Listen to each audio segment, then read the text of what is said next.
মানে এটা কোনো কথা যে ফেসবুকে ঢুকতে পারতেছি না। এমন না যে আমি এই পেজগুলোকে লাইক দিয়ে রাখছি, কোনো লাইক দিয়ে নেই।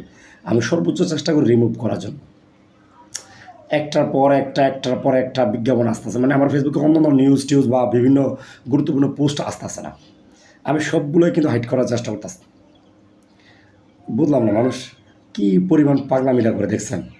একটা পর একটা মানে পুরো ফেসবুকের মেন প্রোফাইলে ঢুকলে এগুলো আসে।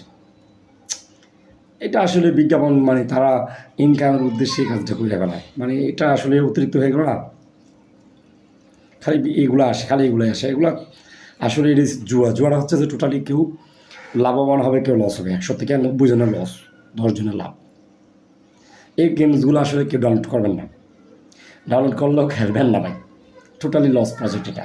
যেভাবে দেখাচ্ছে আসলে এভাবে কেউ লাভবান হচ্ছে না। টোটালি আমাদেরকে সকলকে বোকা বানানো হচ্ছে এই গেমসগুলো দিয়ে। বিভিন্ন টিকটক তারা করা রয়েছে, টিকটক যারা করে তারাই কিন্তু এগুলো বিজ্ঞাপন করে। এমন এমন লোকজন বিজ্ঞাপন করে হাসতে হাসতে বসে থাকে না ভাই। যাক, এগুলো আর ফেসালে কেউ ধরেন না।